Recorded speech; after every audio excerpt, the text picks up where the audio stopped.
Bonjour à tous, avant d'attaquer cette vidéo sur les tomates, où vous allez apprendre tout sur la tomate, je tenais à vous rappeler qu'on est producteur aussi de CBD. La saison va bientôt commencer et si vous voulez aller voir sur notre site nos produits, allez-y, je vous en prie.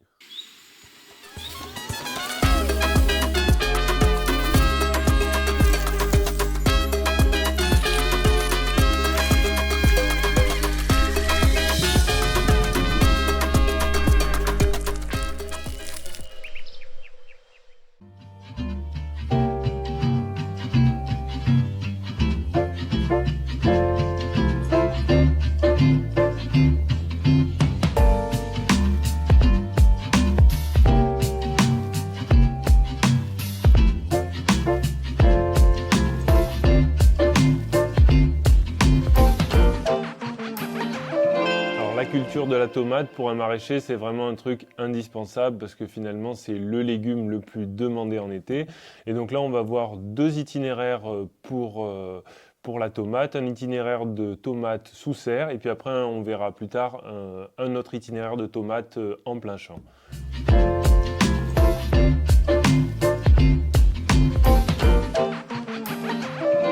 Alors la tomate sous serre, si on est sous serre, pour la préparation de planches, en fait, on ne va pas faire une culture spécifique comme un couvert préalable à la tomate, puisque finalement, on est sous serre, l'espace il est précieux, et donc dans ma serre, je vais avoir des épinards, des blettes, des navets ou des salades, peu importe. En tous les cas, mon espace, il est cultivé en hiver, et puis quand la culture d'hiver sera finie et que le moment de repiquer les tomates viendra, on avisera.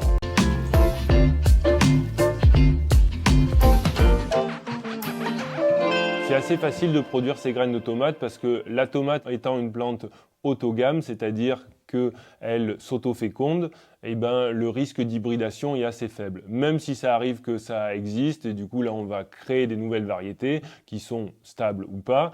Mais en tous les cas, si on a un plant de tomate avec une tomate qu'on aime bien et que c'est une variété de tomate ancienne, on va pouvoir très facilement, quand la tomate est mûre, récupérer ses graines. Et ces graines, ce sera notre future semence de tomate.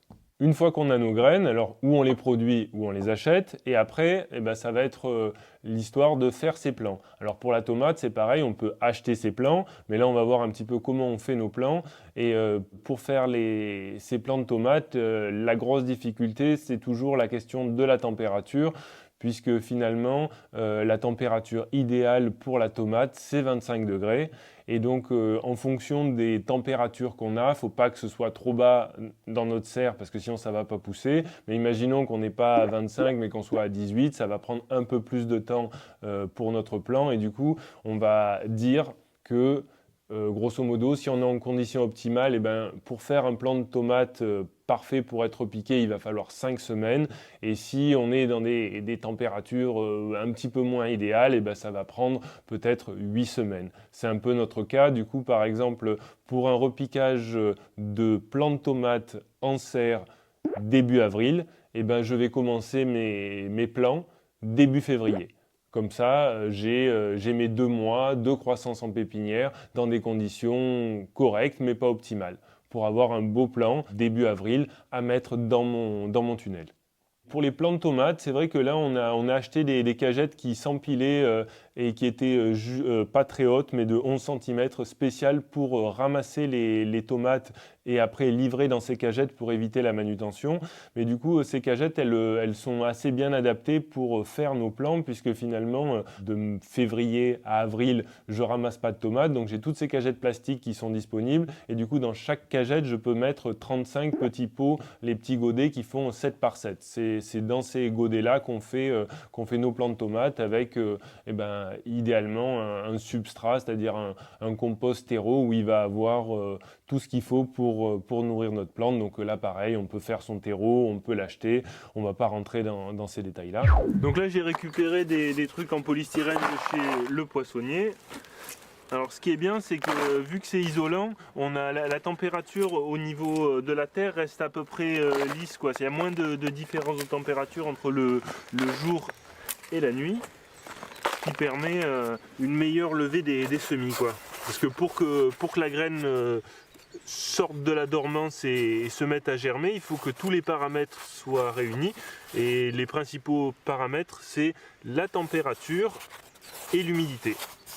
C'est du compost de bois, c'est tous les déchets des scieries qui... en fait, les scieries, elles se débarrassent de ces déchets. Et donc nous, on les récupère pour faire du paillage au jardin. Mais du coup, le gars qui nous les apporte, il en avait stocké sur son site depuis 1 an et demi, 2 ans. Ça avait composté et du coup, on lui a récupéré un petit camion. Donc là, j'ai mis grossièrement du terreau. Là, je tamise un tout petit peu juste pour que ce soit un petit peu plus fin. Tac, tac, tac. Pour pas qu'il y ait de gros trous, parce que ce qui est bien, c'est que les graines, pour qu'elles germent tout en même temps, c'est qu'elles soient à peu près à la même profondeur. Voilà, donc là je mets mes graines tranquillement.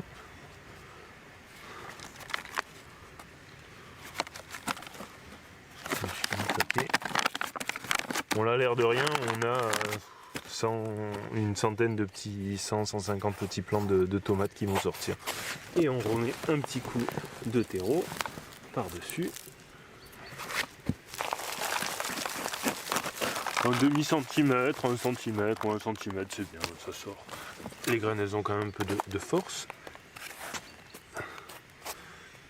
Et là, je tasse un petit peu pour que la graine elle soit vraiment au contact de la terre pour qu'elle reste vraiment à l'humide. Et c'est ça qui va faire qu'elle va lever. Parce que si elle a les bonnes conditions de température, d'humidité, qu'elle part pour germer et qu'à un moment elle se retrouve au sec, et ben ça va pas lui faire du bien.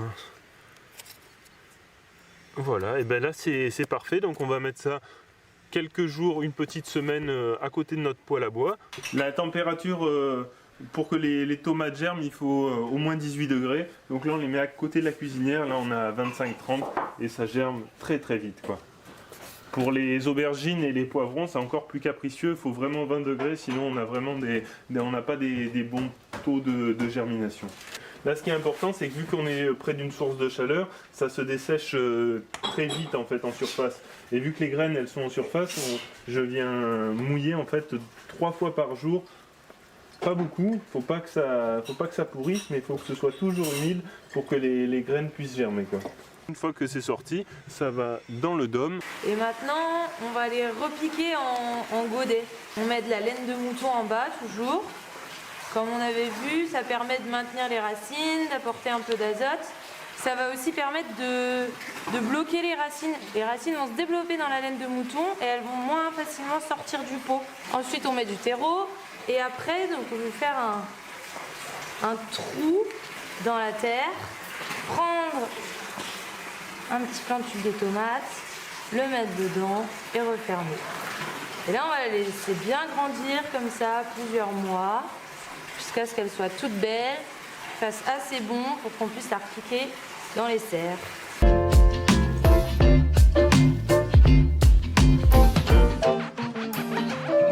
Fin mars, début avril, ça va dépendre un petit peu de où on se trouve. En tous les cas, quand on estime que c'est le moment d'aller mettre nos plants en tunnel, et ben, je prends du coup mes cagettes plastique avec du coup mes 35 petits pots, et ce qui est vraiment intéressant, c'est que là je peux très facilement les bassiner, c'est-à-dire que je vais venir mettre toute ma cagette en immersion dans un bac d'eau, et comme ça toute la motte de tomates elle va se gorger d'eau, et comme ça ce sera bien pour le repiquage. On en arrive début avril, on est dans les serres, là mes cultures d'hiver sont terminées, donc je vais venir dérouler mes bâches spéciales tomates. Donc là, en serre, on fait sur des bâches tissées qui sont percées tous les 50 par 50 en quinconce. Donc là, sur une longueur de 50 mètres, je vais avoir 100 plants. Donc là, dans les serres, ce qui est le plus simple, c'est que nos serres, elles font 9 mètres de large. Du coup, on les couvre avec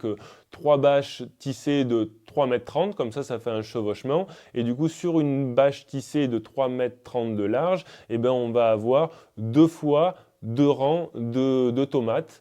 Et comme ça laisse un espace au milieu. Chaque rang qui fait, admettons, dans notre cas, la serre fait 50 mètres de long. Si on met un plant tous les 50 cm, donc ça fait 100 plants par rang. Du coup, sur une bâche de 3 mètres de large sur 50 mètres de long, on va avoir 4 fois 100 plants, soit 400 plants de tomates. Alors, les plants de tomates, on va les conduire. Il y a plusieurs méthodes. Là, on était en mode agro-recyclerie, c'est-à-dire qu'on a récupéré des ficelles de bottes de foin. Et du coup, en fait, on attache notre ficelle sur le support de culture. On fait un nœud coulissant et ça nous permet en fait de tutorer la tomate sur un axe. Donc là, on va faire un nœud de pendu. Parce qu'au fur et à mesure qu'on enroule le plan autour de la ficelle, eh ben, il faut laisser un peu du mou. Donc là, je fais une boucle, je fais un tour, 2 tours, je repasse ici, je tac. Et voilà, et là j'ai mon nœud. Donc là c'est tendu et dès que le plan va grandir, je pourrai comme ça faire un peu de mou pour enrouler mon plan autour de la ficelle. Donc la ficelle, avant de mettre mon plan, je fais un petit nœud. Là je fais une petite boucle, je tac. Et c'est ça que je vais mettre dans le sol. Et après, je vais venir mettre mon plan. Donc là, on voit les racines, mais pas trop développées, juste ce qu'il faut, la motte se tient bien. Donc là, au niveau du plan, on peut voir au niveau des racines qu'on a un beau tissu, un chevelu racinaire qui tient bien la motte, mais c'est pas trop développé. Là, les racines, elles vont pouvoir, elles se sont pas entourées sur elles-mêmes, et donc elles vont pouvoir après aller explorer un peu tout le sol. Donc là, j'ai mis ma ficelle avec ma boucle, je mets mon plan. Là, je viens remettre 2 poignées de compost pour reboucher bien le trou.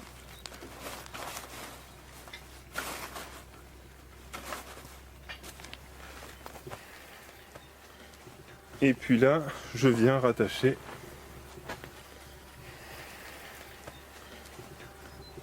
donc là je coupe à peu près à cette dimension là. Faut pas que le nœud il soit trop bas parce que si on commence à entourer le plan autour du nœud, bah après on peut plus jouer avec le nœud. Donc là pour le nœud, je fais passer ma ficelle au-dessus là du fil du support de culture. Et donc là je fais un tour comme ça, 2 tours et je repasse où il y a mon index en laissant sortir mon index. Tac. Et voilà, j'ai mon nœud, c'est un nœud de pendu. Voilà, donc là je peux desserrer ou je peux resserrer. Tous les autres gourmands, on va les enlever. On enroule notre tomate dans le sens horaire. Ça, c'est une norme qu'on s'est dit. Comme ça, si c'est un tel qui vient enrouler les tomates après un tel, et ben finalement, tout le monde tourne dans le même sens et ça évite de dérouler la tomate alors qu'on veut l'enrouler. Et donc, la stratégie, ça va être de laisser qu'un axe sur la tomate et de venir l'enrouler autour du fil, sachant qu'au fur et à mesure qu'on enroule notre tomate autour du fil, eh ben, on va avoir le fil qui va se tendre et à un moment, il faudra un petit peu desserrer, donner du mou et c'est pour ça qu'avec le nœud coulissant, c'est assez pratique. Donc pour la technique du fil qui va tutorer ma tomate, alors là il y a 2 possibilités. Ou lors de la plantation je viens mettre mon fil sous la motte de tomate, c'est-à-dire que j'ai déroulé ma bâche, donc là je vais venir faire un trou au plantoir, je vais venir mettre mon plan dans le trou et avant j'ai passé la ficelle dessous. Ça, c'est une technique. Le problème de cette technique-là, c'est qu'on va être embêté pour venir mettre un voile type P17 ou P30 si on avait un risque de gelée au mois d'avril pour protéger mes tomates. Si on veut pouvoir garder la possibilité de mettre un voile d'hivernage sur nos tomates s'il y a un coup de froid qui s'annonce, eh ben on peut après venir mettre le fil et en fait attacher le fil au pied de notre tomate. Là, on a vraiment des tomates, si on les conduit sur une tige, qui vont être assez serrées. On dit sur une planche de 3 mètres de large sur 50, on va avoir 400 plants. On a déjà essayé aussi de laisser un plant tous les mètres, c'est-à-dire en mettant 4 fois moins de plants et en laissant plus de gourmands. Et donc ça marche aussi. La production est à peu près la même, à part que l'intérêt, c'est que si vous produisez vos plants, ça vous en fait moins à produire. Si vous achetez vos plants, ça en fait moins à acheter. La problématique, c'est que la production, elle est beaucoup moins linéaire et que du coup, il va y avoir des tomates qui vont arriver un petit peu plus tard dans la saison et des gros pic de production début septembre et c'est pas là où c'est le plus facile à commercialiser les tomates et c'est pour ça qu'on a arrêter ce mode de tutorage. Et en plus, au niveau de la circulation dans les serres, il n'y a pas beaucoup d'espace et du coup, on est revenu à quelque chose de beaucoup plus simple, c'est-à-dire une tomate, une tige, point barre.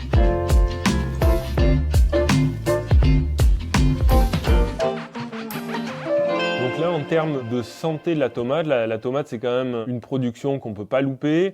Et d'un autre côté, on a souvent des problèmes avec les tomates. Souvent, on passe du cuivre sur les tomates quand on est en bio, parce que la tomate, elle n'est pas originaire d'ici. Donc la tomate, des fois, elle chope des maladies. Et on a des problèmes avec les tomates. Et c'est surtout vrai dehors. Quand on est sous serre, ça change un peu le milieu et c'est déjà, il y a moins de problèmes. Et si on va être sur sol vivant, c'est-à-dire si on arrive vraiment à avoir un sol avec une bonne activité biologique, avec du coup plein de microbes qui vont pouvoir bien nourrir notre plante, et aussi un sol bien structuré pour que l'eau puisse bien circuler, l'air aussi, qu'on arrive à maintenir une humidité correcte, constante dans notre sol, et bien on va pouvoir avoir des cultures de tomates qui vont pouvoir être saines sans finalement aucun traitement. Et c'est vraiment là où on souhaite mettre le focus, c'est vraiment sur les conditions de sol pour avoir un sol optimal, un plant qui pousse bien et qui puisse bien se nourrir et pour qu'on ait pas de problème de maladie. Ça, c'est vraiment notre stratégie. Et là, cette année, on n'avait pas assez arrosé, les sols ont séché et les plants de tomates sont tombés malades comme j'avais jamais vu. Donc là, à ce point-là, d'habitude, en termes de taille de la tomate, on enlève les gourmands, c'est-à-dire les tiges, mais on laisse toutes les feuilles parce qu'il faut bien comprendre que la feuille, c'est ce qui fait de la photosynthèse et c'est la photosynthèse qui transforme en fait le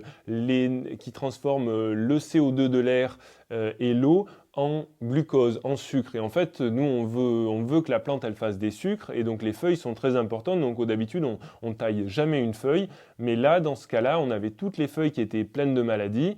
Ça se voyait, je ne sais pas quelle maladie c'était. Du coup, on a pris la décision de couper toutes les feuilles. Les plants de tomates, c'était vraiment surprenant puisqu'on n'avait plus que des grappes de tomates. On s'est mis à réarroser les sols. Et là, par miracle, en fait, les plants sont repartis et on a pu continuer à produire des tomates encore 2 mois de plus, ce qui a été vraiment incroyable et ce qui m'a donné une véritable foi dans le fait que des bonnes conditions de sol avec des bonnes variétés de tomates, et là, on peut penser développer des stratégies de soins du sol pour se passer totalement de tout traitement. Bon, ça c'est un idéal. Après, il peut arriver dans la pratique d'avoir des problèmes de maladies, par exemple de mildiou sur des tomates. On ne peut pas se permettre de laisser perdre notre culture et donc on peut faire des traitements curatifs avec le plus classique en bio, ça va être de la bouillie bordelaise.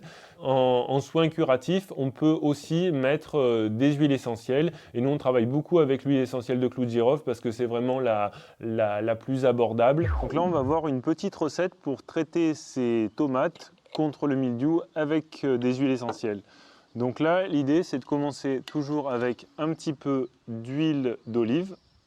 Alors il faut savoir que l'huile d'olive c'est un fongicide, donc ça va très bien. Et alors il faut prendre de l'huile d'olive bio extra vierge très important. Et là je vais mettre du clou de girofle. Alors le clou de girofle ça marche très bien, il y a d'autres huiles essentielles qui marchent bien, mais celle-là elle est un petit peu moins chère que d'autres. Donc pour un traitement, pour un pulvé de 18 litres, 15-18 litres, il faut 10 millilitres. Donc là, moi, je sais que mon truc, il fait 100 millilitres, donc je le fais un petit peu à l'œil, mais du coup, je sais que j'ai mis mon niveau, mon ongle à l'endroit où ça doit se terminer, donc je viens verser, tac, je regarde, je peux en remettre un petit peu, encore un tout petit peu, et voilà, là, j'ai mis à peu près les 10 millilitres d'huile de clou de girofle. Donc il faut savoir qu'une fiole comme ça, là ça vient de Centrarome et ça coûte à peu près 15 €. Donc du coup ça fait 1,50 € le traitement. Puisqu'avec une fiole on va faire 10 traitements. Donc là je viens mélanger tout ça. En fait, l'important, en fait, l'huile et ce qu'on va mettre après, c'est vraiment pour que l'huile essentielle se retrouve vraiment bien mélangée dans l'eau et qu'on n'ait pas l'huile essentielle qui flotte dans notre pulvérisateur, en tous les cas dans notre eau qu'on va pulvériser sur nos plantes. Donc là, je mélange huile d'olive et huile essentielle, bien mélangée. Et je viens rajouter maintenant un tensioactif. Et là, c'est du savon noir. de Marseille. Et là, j'en remets pareil un petit peu. Ça, c'est l'intérêt, c'est juste de bien répartir les huiles essentielles. Et là, on voit un précipité. Voilà, et bien ça, c'est parfait. Et c'est avec ça qu'on va aller traiter nos tomates dans la serre contre le mildiou. Maintenant, une fois qu'on a fait le mélange, il n'y a plus qu'à venir mettre.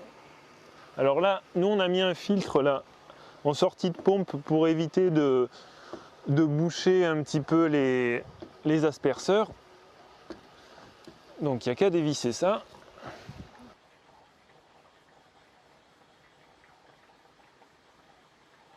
Bon, je suis allé rechercher un petit peu d'eau pour nettoyer mon truc. Tac. Je referme.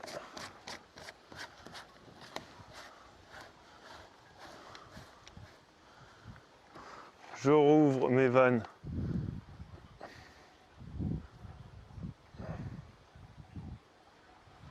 Et là,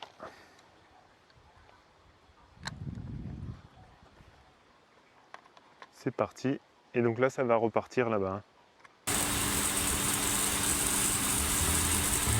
Et en termes d'efficacité, on a trouvé ça très, très efficace, c'est-à-dire qu'on peut utiliser l'huile essentielle de clou de girofle en curatif sur des tomates qui tombent malades, quoi. Une des problématiques qui arrive de plus en plus fréquemment avec des étés caniculaires et toujours plus chauds, ça va être des fois des problèmes de brûlure directement sur les fruits ou sinon de bouquets de fleurs qui avortent parce qu'il y a des températures trop élevées. C'est une raison de plus pour laisser les feuilles des tomates.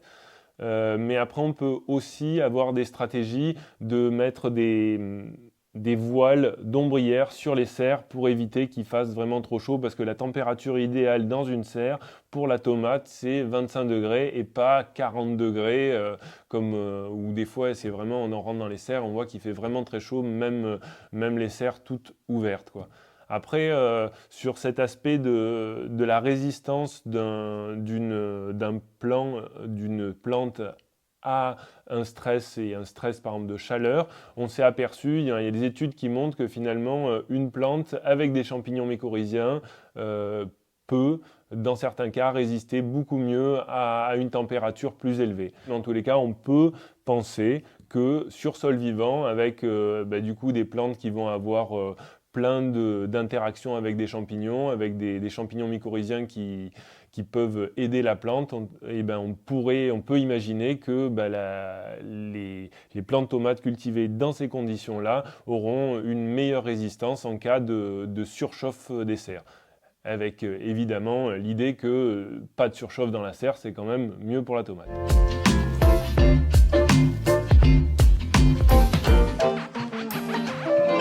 Donc là, pour la tomate, on la repique, elle est fin mars, début avril. Et puis au niveau de la récolte, qu'on va pouvoir commencer à récolter à peu près 2 mois après, si tout se passe bien et si les plants poussent bien. Et ça va être vraiment intéressant, en tous les cas, d'avoir des tomates le plus tôt possible parce que c'est au mois de juin, il n'y a aucun particulier qui a des tomates et du coup, vous allez pouvoir vraiment très bien les commercialiser, quoi. Alors en termes de fréquence de récolte, dès que pour la tomate, en fait, dès que c'est parti, on va récolter 3 fois par semaine les tomates pour les récolter au fur et à mesure qu'elles mûrissent, quoi. Et on n'attend pas qu'elles soient trop mûres. Il faut juste avant qu'elles soient, on ramasse idéalement juste avant qu'elles deviennent parfaitement mûres, quoi. Comme ça, elles se tiennent encore, elles sont un petit peu plus fermes et elles risquent moins de se faire abîmer pendant les manipulations. Et c'est pour ça qu'on a pris justement ce type de cagettes qui puissent s'empiler pour que ce soit pratique et qu'on n'ait qu'un étage. Et vu qu'on fait que des tomates anciennes, on met une épaisseur de tomates par plateau. Et en fait, le plateau de récolte, c'est aussi le plateau avec lequel on va apporter le plateau au marché ou dans des boutiques pour éviter d'avoir à manipuler les tomates et du coup d'éviter tout risque d'abîmer la tomate. Après, nous, on va avoir avec ce type de protocole des tomates qui sont pas gorgées en eau, qui sont sur sol vivant, des bonnes tomates qui se conservent bien, mais leur délai de conservation, il va être quand même assez bref. C'est-à-dire que les tomates, du jour où on les a ramassées, on se donne 4 jours pour les vendre et pas plus. Alors on peut augmenter énormément ce temps en faisant séjourner les tomates dans des chambres froides.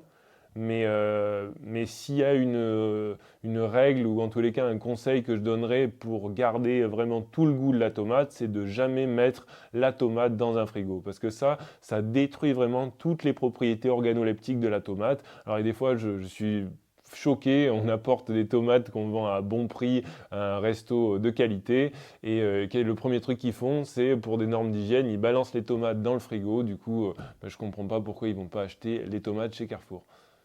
Pour la récolte, là, surtout quand on a une serre qui fait 50 mètres de long, ce qui est vraiment important, c'est de pouvoir rentrer avec une brouette pour pouvoir pas avoir à porter les plateaux. Et donc la stratégie de bien palisser les tomates, c'est important puisque finalement comme ça, si on a notre mètre, la brouette faisant 60 de large, si on palisse bien nos tomates, et ben on peut circuler avec notre brouette et ça fait gagner un précieux temps et puis ça évite vraiment de porter à la main les tomates, quoi. Et vraiment, on ramasse si on les met directement dans nos plateaux et ça évite toute manipulation de plus et inutile des tomates, quoi.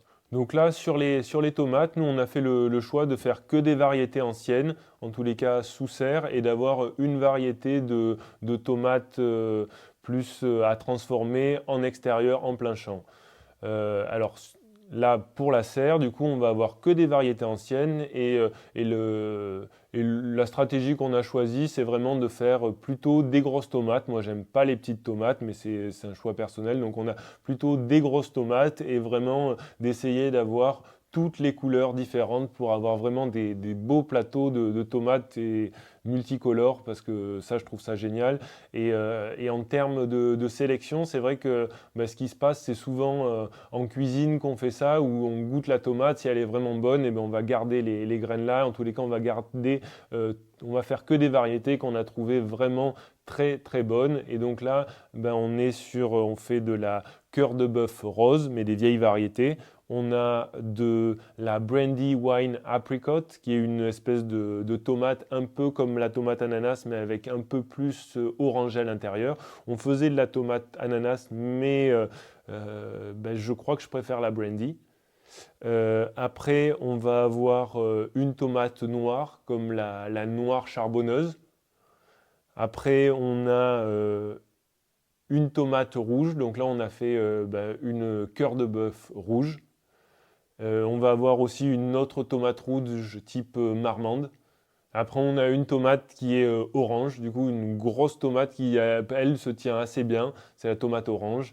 Et puis après, on a quelque chose qui est un petit peu sorti. Alors, je ne sais pas si c'était...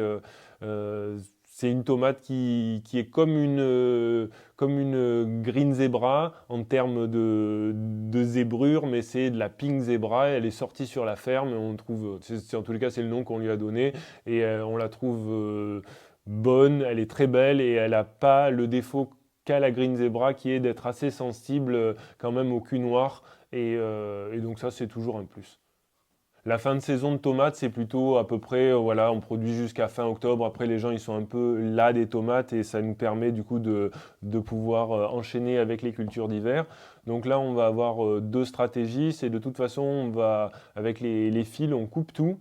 Et on sort du coup les tomates avec les fils, on met tout ça dans un tas à composter, comme ça 8 mois après on n'a plus tout ce qui était organique, c'est décomposé, comme ça on peut récupérer les ficelles pour les envoyer à la poubelle ou au recyclage.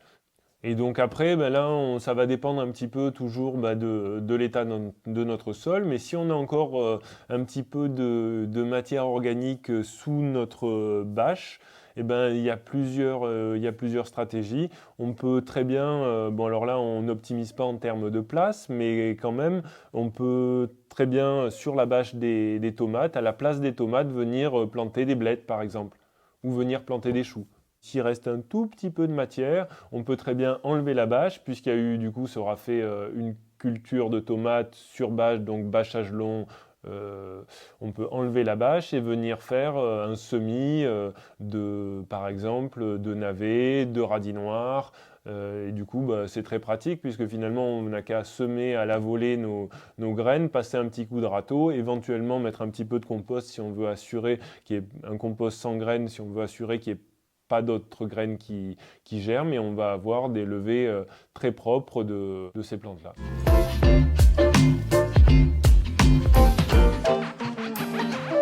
Donc en termes de chronologie, si on veut refaire un petit résumé de l'itinéraire tomate, c'est-à-dire que au mois d'août, juillet-août, quand je goûte une super tomate qui me plaît, je mets les graines de côté. Après, à partir du mois de fin janvier, début février, je vais semer mes graines. Après, juste après, dès qu'elles sont sorties, je les repique en pot. Je vais les laisser à peu près, on va dire, 2 mois en pépinière parce que je ne suis pas dans une pépinière avec des conditions optimales. En début avril, je vais pouvoir prendre mes plants de tomates et venir les repiquer dans ma bâche, dans ma serre. Et puis après, on va tutorer la tomate tout le mois de avril, mai et un petit peu juin. Puis après, au niveau de début juin, on va commencer à récolter nos tomates, et tout ça pendant 4 mois. Et puis après, dès qu'on a fini on en a marre des tomates ou elles ont fini leur cycle, on enlève les tomates et on implante la culture d'hiver, ou dans la même bâche, où on enlève la bâche et on fait un semis à la volée, où on enlève la bâche et par exemple on peut mettre, imaginons qu'on ait besoin de remettre de la matière, on peut enlever la bâche, mettre un semis de grosses graines comme des fèves et venir rajouter 10 cm de broyat pour là rapporter vraiment beaucoup de matière pour nourrir notre sol.